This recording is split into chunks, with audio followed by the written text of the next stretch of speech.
Hello student,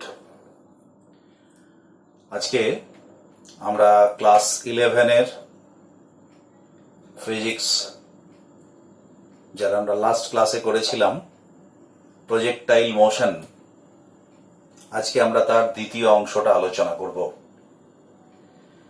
তো projectile motion আমরা বলেছিলাম যে কোনো একটা বস্তুকে আমরা যদি ভূপৃষ্ঠের সঙ্গে একটা কোণ করে যদি ঊর্ধ্বে উৎক্ষেপ করি, তাহলে সেই মোশনটা, সেই বস্তুর গতিপথ বা সেই বস্তুর যে গতি, তাকে আমরা প্রজেক্টাইল মোশন বলি এবং বস্তুটাকে প্রজেক্টাইল বলি।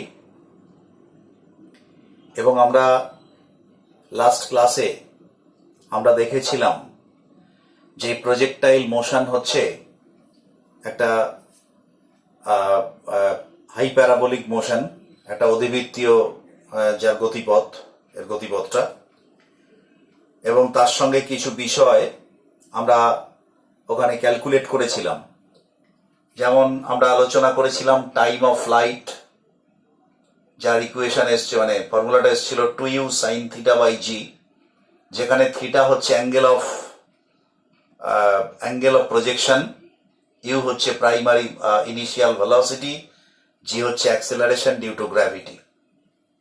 ম্যাক্সিমাম হাইট যতটা অ্যাটেন্ড করবে ওপরে, সেটা ছিল u square sine square theta by 2g, আর রেঞ্জ অর্থাৎ পাল্লা অর্থাৎ অনুভূমিক দিকে কত দূর যাবে সেটা হচ্ছে u square sine 2 theta by g. এখন প্রশ্ন হচ্ছে যে আমরা যদি একটা প্রজেক্টাইল মোশনকে দেখি, তার গতিপথ, আমরা এক্স অ্যাক্সিস, এটা হচ্ছে এক্স অ্যাক্সিস আর এটা হচ্ছে ওয়াই অ্যাক্সিস। তো এক্স অ্যাক্সিস এবং ওয়াই অ্যাক্সিসের আমরা এখান থেকে, আমরা যদি এটাকে মূলবিন্দু ধরি, তাহলে মূলবিন্দু থেকে আমরা প্রজেকশন করছি ইউ বেগে, এবং এই ইউ বেগটা ভূমির সঙ্গে থিটা কোণ করে আছে, যেটাকে আমরা দুটো উপাংশে বিভাজন করছি, u x equals to u cos theta, আর এই উপাংশটা হচ্ছে ইউ ওয়াই সমান হচ্ছে ইউ সাইন থিটা।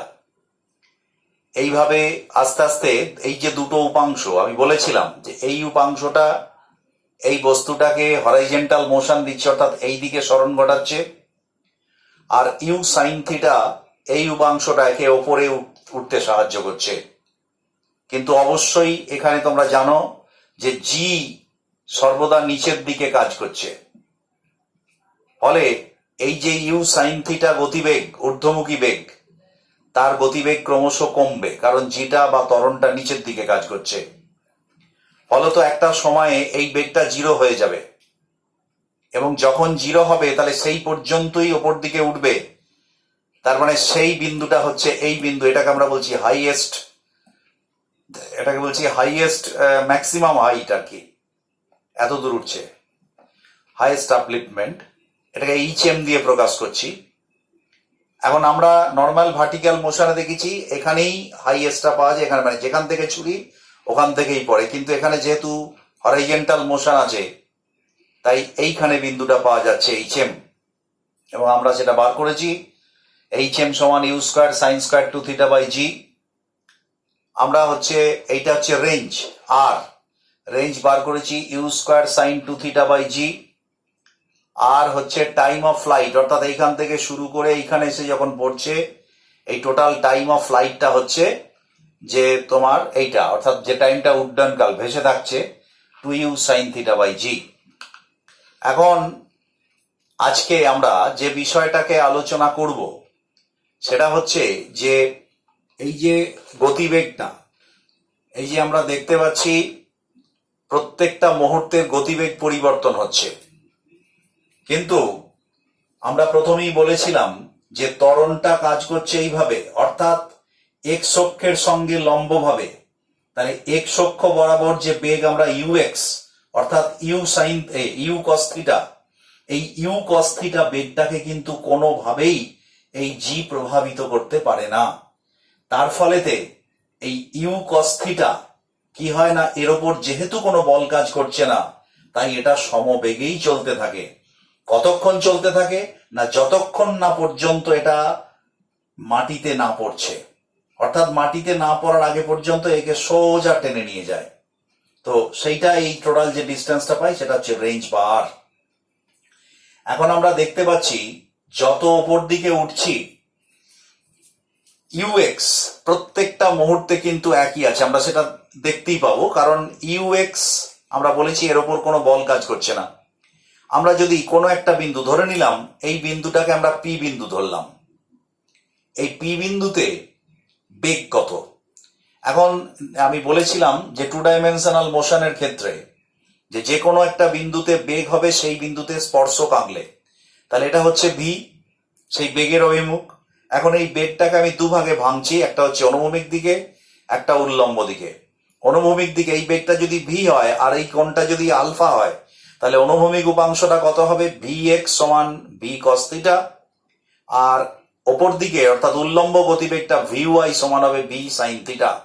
এখানে যেমন হয়েছিল ইউএক্স আর ইউওয়াই, ইউএক্স মানে ইউ কস থিটা, ইউওয়াই মানে হচ্ছে ইউ সাইন থিটা। এখন এইভাবে আস্তে আস্তে যদি আমরা হাইয়েস্ট পয়েন্টে যাই, হাইয়েস্ট পয়েন্টে আমরা গেলে এর স্পর্শক মানে তো শুধু এই দিকেই, এই বিন্দুতে স্পর্শক আঁকলে সেটা তো হরাইজেন্টাল হয়ে যায়, তার মানে এখানে শুধু হরাইজেন্টাল কম্পোনেন্টটা থাকে, কোনো ভার্টিক্যাল কম্পোনেন্ট থাকে না। আমরা আগেও বলেছি যে হরাইজেন্টাল কম্পোনেন্টের ওপর যেহেতু কোনো বল কাজ করছে না, তাই horizontal component through out the path, গোটা পথ জুড়ে প্রতিটা বিন্দুতে ইউ কস থিটাই থাকবে। তার মানে এখানে ভিএক্সটা হচ্ছে u cos theta horizontal component. তোমরা ভেক্টরে পড়েছো যে যদি একটা ভেক্টর হরাইজেন্টাল বরাবর কাজ করে শুধু সেই উপাংশটা থাকবে, তার লম্ব উপাংশ থাকবে না, কিংবা কোনো ভেক্টর শুধুমাত্র যদি উল্লম্ব দিকে কাজ করে তার কোনো হরাইজেন্টাল কম্পোনেন্ট থাকবে না, তাহলে এখানে শুধু হরাইজেন্টাল কম্পোনেন্ট থাকবে না, এখানে থাকবে শুধু ভার্টিক্যাল কম্পোনেন্টটা জিরো হয়ে যাবে, কারণ সেই জন্যই এই পর্যন্ত সে উঠেছে। এরপরে তার মানে এই গোটা পথটাকে আমরা যদি দুটো হাফে ভাগ করে নিই, এই হাফটার ক্ষেত্রে আমরা দেখতে পাচ্ছি জি এর প্রভাবে ক্রমশ ঊর্ধ্বমুখী বেগ অর্থাৎ ভার্টিক্যাল ভেলোসিটিটা ক্রমশ কমছে, এখানে সে জিরো হচ্ছে। এরপর থেকে যখন বস্তুটা এই দিকে সরে যাচ্ছে তখন কিন্তু আস্তে আস্তে জি এর প্রভাব মানে জিটা প্রভাবিত করছে, বেগকে বাড়াচ্ছে, কারণ জিও এদিকে আর ভি এর উল্লম্ব উপাংশটা নিচের দিকে, ফলে উল্লম্ব বেগটা ক্রমশ বেড়ে যাচ্ছে, কিন্তু এই বেগটা কিন্তু একই থাকবে। অর্থাৎ এইখানে আমি আরেকটা পয়েন্ট নিয়েছি পি প্রাইম, এই পি প্রাইম পয়েন্টের এখানে যদি ডব্লু যদি ভেলোসিটি হয়, এই কোণটা যদি বিটা হয় তাহলে এটা হবে ডব্লু কস বিটা, আর এদিকে হবে W sign beta.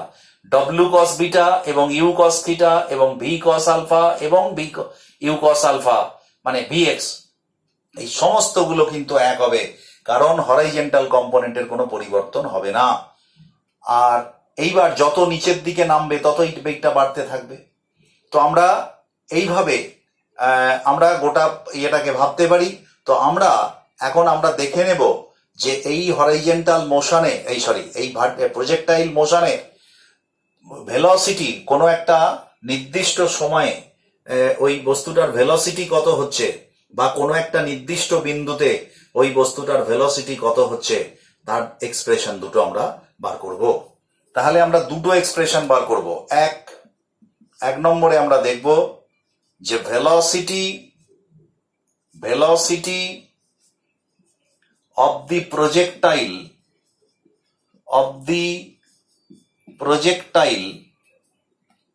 at any instant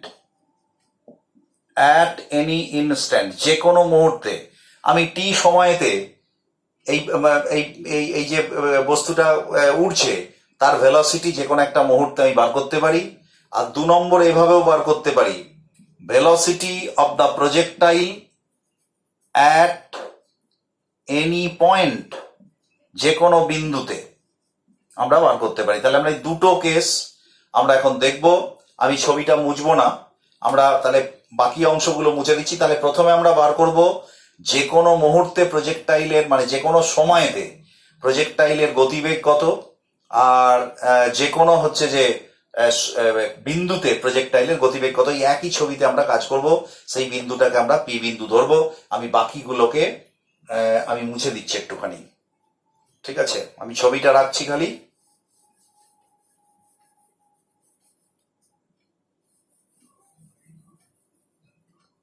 time of flight. আচ্ছা,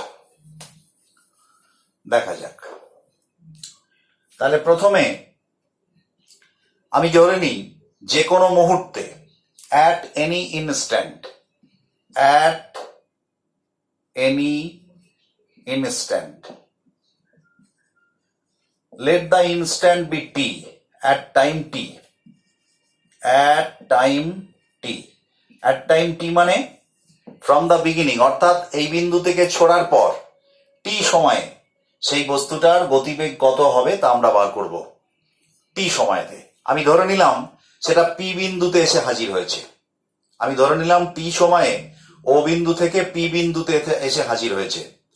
তাহলে p বিন্দুতে গতিবেগ কত? v।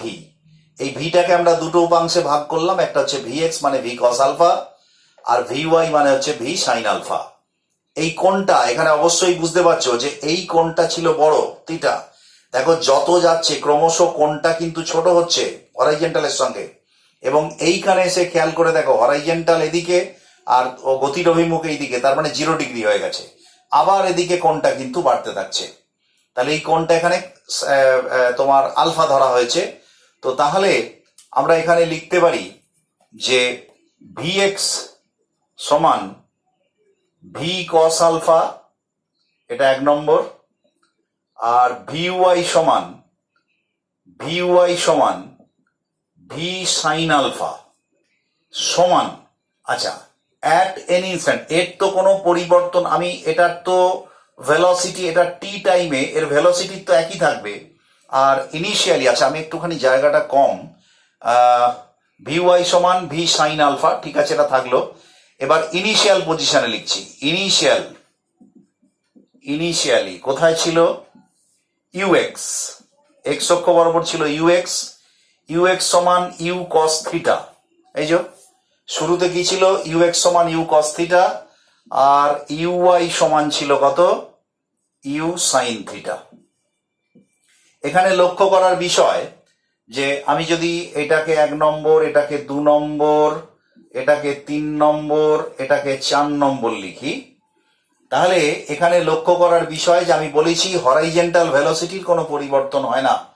তার মানে vx সমান v cos আলফা সমান u cos alpha cos theta.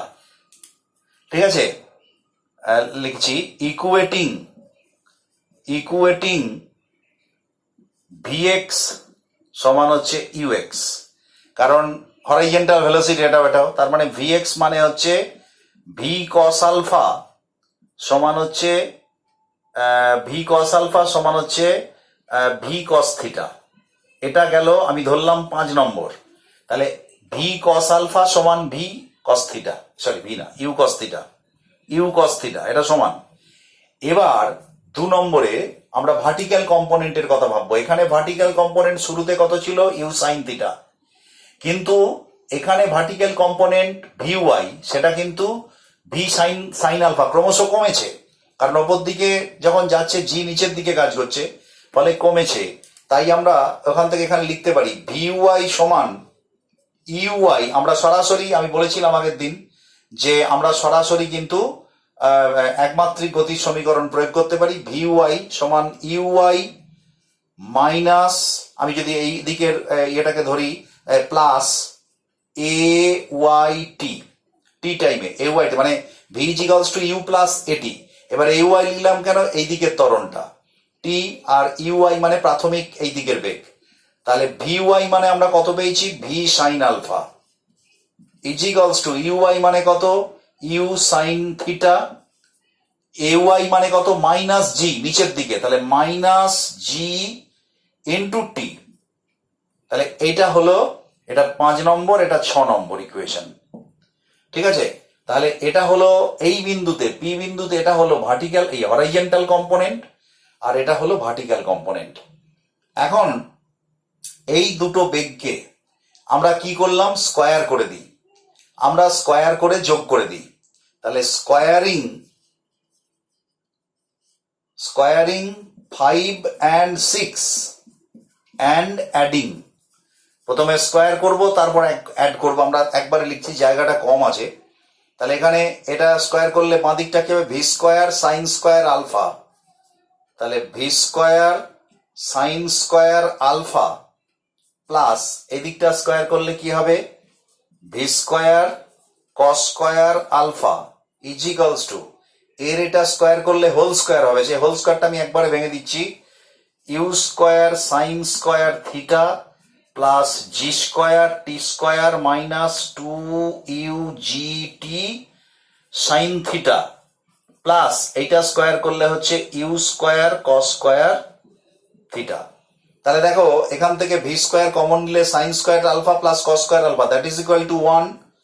তার মানে ভি স্কোয়ার সমান তাহলে কি লিখতে পারি, এখানে দেখো u square sine square theta u square cos square theta common নিলে ইউ স্কোয়ারটা আবার 1, তার মানে u square plus g square t square minus 2ugt sine theta 2ugt sine theta. তাহলে এটা হলো ভি, তাহলে v is equals to root over of u square plus g square t square minus 2ugt sine theta. তার মানে দেখো at any instant যে কোনো একটা মুহূর্তে ওর বেগ অর্থাৎ এই যে ভি বেগ স্পর্শক বরাবর এই ভি বেগের মান হচ্ছে ইউ স্কোয়ার, মানে প্রাথমিক বেগের উপর নির্ভর করছে জি টি কত টাইমে আমি দেখছি, আর থিটা অর্থাৎ এই অ্যাঙ্গেল অফ প্রজেকশনের উপর নির্ভর করছে, অর্থাৎ এই কোণটার উপর নির্ভর করছে না, তাহলে অ্যাঙ্গেল অফ থিটার উপর নির্ভর করছে, তাহলে v is equals to like this. অর্থাৎ আমরা দেখতে পেলাম যে দেখো এখানে লক্ষ্য করে যে যত সময় যাচ্ছে এখানে ইউ কনস্ট্যান্ট জি কনস্ট্যান্ট টি তো আছে, এখানে লক্ষ্য করো থিটা অর্থাৎ এই যে তোমার এখানে টাইম বাড়ার সাথে সাথে ভিটা কি হচ্ছে বলতো, ভিটা ক্রমশ এখানে আমরা যদি মানগুলো বসাই দেখবে টাইমের মানটা বসালে ক্রমশ ভিটা কিন্তু কমবে, আমরা পরে আসছি এই জায়গাটায়। তাহলে এখানে আমরা দেখলাম যে ভি সমান এটা হলো, এবার অভিমুখটা কি হবে, এই যে অভিমুখটা হচ্ছে আলফা, এখানে হরাইজেন্টালের সঙ্গে আলফা কোণ করে আছে, তাহলে আমরা সেই অভিমুখ বার করার যা নিয়ম অর্থাৎ আমরা এখানে বার করতে পারি, আমরা যদি এই অংশটাকে আমি মুছে দিই কারণ এই ছবিটাকে রেখে পরের অংশটাও করব, তাহলে এই অংশটাকে আমি মুছে দিচ্ছি,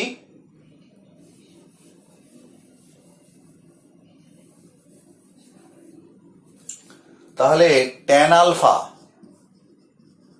সমান এটা আলফা, ট্যান আলফা সমান আমরা লিখতে পারি তোমার ভিওয়াই বাই ভিএক্স और ট্যান আলফা সমান ভিওয়াই সমান কত বেরিয়েছে আমরা মুছে দিয়েছি সম্ভবত, এই যে ভিওয়াই সমান এইটা বা এইটা, এই যে তার মানে u sine theta minus g t by v x সমান হচ্ছে ইউ कॉस थीटा और alpha is equals to tan inverse u sin theta minus g t by u cos theta. তাহলে দেখো যে কোনো মুহূর্তে ওই কণার বেগ কত হবে তা কিন্তু আমরা এখান থেকে বার করতে পারি এবং সেই মুহূর্তে তার এখানে কত হবে তোমার হচ্ছে যে কোন দিকে হবে তাও আমরা বার করতে পারি। এখন লক্ষ্য করলে এখানে দেখা যাবে যে তুমি যদি এইখানে ধরো এই যে থিটার মানটা, এটা তো থিটার মান দেওয়া আছে, আচ্ছা পরের অংশটায় যাই তাহলে আরো বোঝা যাবে। তাহলে আমরা দেখলাম যে কোনো মুহূর্তে আমরা এইরকম একটা পজিশন আসছে, এইবার আমরা দেখাবো যে যে কোনো বিন্দুতে মানে যে কোনো ইয়েতে আর কি যে কোনো বিন্দুতে কত বেগ হবে। তাহলে এটা মুছে দিচ্ছি, এই ছবিটা কি আমি রাখছি,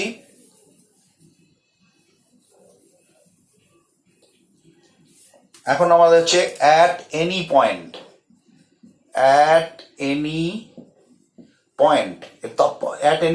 পি সমান পি এক্স ওয়াই বিন্দুতে আমরা বার করব বেগটা। তাহলে এখানে কিন্তু আর টাইম রাখবো না, আগের বার টাইম ছিল বলে টাইম ইকুয়েশন গুলোকে নিয়েছিলাম, এখন আমরা যে ইকুয়েশনটা ব্যবহার করব সেটা হচ্ছে কিন্তু টাইম ইকুয়েশন নয়, সেটা টাইম ছাড়া যে ইকুয়েশন। তাহলে এখানে আমরা সেই একইভাবে আমরা যদি পাই তাহলে পরে আমরা এখানে লিখতে পারি, প্রথম হচ্ছে যে ভি কস আলফা সমান ইউ কস থিটা, এটা তো আগেই পেয়েছি। আর 2 নম্বর এটা তো একই আছে। আর 2 নম্বরে হচ্ছে যে আমরা টাইম ছাড়া যদি ইকুয়েশন লিখি তাহলে আমরা লিখব ভি ওয়াই স্কোয়ার সমান u y square plus 2ay into y. কারণ এই যে v square is equals to u square plus 2as, এখানে a মানে এ ওয়াই উপর দিকে আর ওয়াই মানে হচ্ছে দূরত্বটা। তাহলে ভি ওয়াই কত? তাহলে ভি ওয়াই মানে হচ্ছে তোমার v sine alpha. V y মানে v sine alpha, v square sine square alpha is equals to, এবার ইউ ওয়াই মানে হচ্ছে u square sine square theta minus, কেন এ ওয়াই মানে জি মাইনাস জি, তাহলে 2g আর ইন্টু ওয়াই। তাহলে পরে এটা হলো তোমার দ্বিতীয় সমীকরণ, এটা হলো 2 নম্বর সমীকরণ।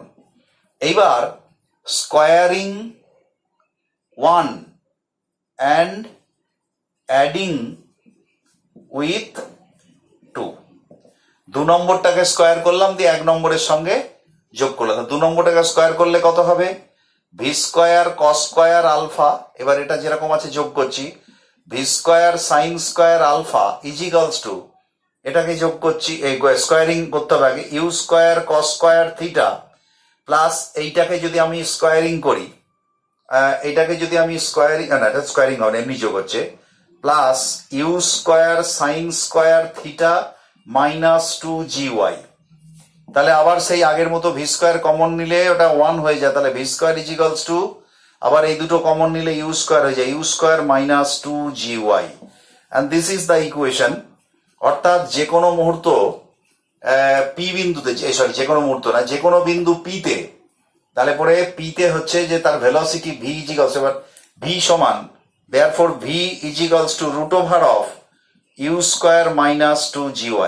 তাহলে যে কোনো বিন্দুতে বেগ আমরা এটা দিয়ে বার করতে পারি।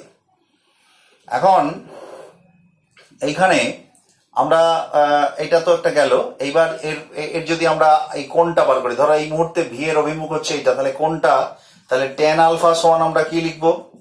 এবার সেই একইভাবে v y by v x, তাহলে ভি ওয়াই সমান আমরা অলরেডি পেয়েছি এইটা, অর্থাৎ root over of u square sine square theta minus 2gy by হচ্ছে ভিএক্স মানে হচ্ছে ইউ কস আলফা, এই ইউ কস থিটা। অতএব ট্যান আলফা সমান হচ্ছে এটা, অতএব alpha is equals to tan inverse root over of u square sine square theta minus 2gy by u cos theta. তাহলে দেখো আমরা এখানে দেখতে পেলাম যে তোমার যে কোনো মুহূর্তে, মানে আগেরটা, যে কোনো মুহূর্তে বেগ কত হয়, কোনো বিন্দুতে বেগ কিভাবে পরিবর্তন হয় সময়ের সাথে, আবার যে কোনো বিন্দুতে xy বিন্দুতে তার বেগ কত, xy এর মানগুলো পাল্টে গেলে আমরা সেই বিন্দুর বেগগুলো পাল্টাতে পারি, এবং হচ্ছে আলফা অর্থাৎ সেই মুহূর্তে তার কোণ কত সেটা আমরা দেখতে পারি। এখানে দেখো লক্ষ্য করে এই যে আলফার মানটা, এখানে এই যে আলফা সমান এইটা, তার মানে আলফার মানটা যত আস্তে আস্তে ওপর দিকে ওঠে তত কমতে থাকে, এবং আলফার মান যখন 0 হয়ে যায় তখন হাইয়েস্ট পয়েন্ট। আলফার মানটা 0 হয়ে গেলে ওয়াই এর মানটা হয় hm। দেখো hm মানে ম্যাক্সিমাম হাইট। তুমি লক্ষ্য করো এখানে যদি ট্যান আলফা 0 বসিয়ে দাও, আলফার মান 0 বসালে ট্যান 0, তার মানে ট্যান 0 মানে ওপরটা 0, তাহলে ওপরটা 0, দেখো ওপরটা যদি 0 হয় তার মানে u square sine square theta minus 2g, এখানে ওয়াই এর জায়গায় আমরা লিখতে পারি hm, কারণ আলফা যখন 0 হয় তখন এই বিন্দুটা, এই যেখানে আলফাটা 0, তাহলে দ্যাট ইজ ইকুয়াল টু 0। অতএব hm সমান আমরা কত লিখতে পারি? U square sine square theta by 2g। দেখো এইটা সর্বোচ্চ উচ্চতার কিন্তু ইকুয়েশন, মানে আমরা আগে বার করেছিলাম। তাহলে বিভিন্নভাবে ঘুরিয়ে ফিরিয়ে আমরা এই বিষয়গুলোতে আসতে পারি। তো তাহলে আমরা দেখলাম যে তোমার কি বলে যে প্রজেক্টাইল মোশনে আমরা দেখলাম যে যে কোনো মুহূর্ত এবং যে কোনো বিন্দুতে গতিবেগের কিভাবে পরিবর্তন হয়, সেই গতিবেগের মান এবং দিক আমরা নির্ণয় করলাম। ঠিক আছে, তো আমরা এই দুটো বিষয়কে আমরা একটু করি। আমরা নেক্সট ক্লাসে আমরা প্রজেক্টাইলের হচ্ছে শক্তির সংরক্ষণ সূত্র এবং হাইয়েস্ট পয়েন্ট ও লোয়েস্ট, এই হাইয়েস্ট পয়েন্টে হচ্ছে গতিবেগের এবং গতিশক্তি এবং স্থিতিশক্তির কি পরিবর্তন হয় সেটা নিয়ে আমরা আলোচনা করব। আজকে ক্লাস এখানেই শেষ করলাম। ওকে।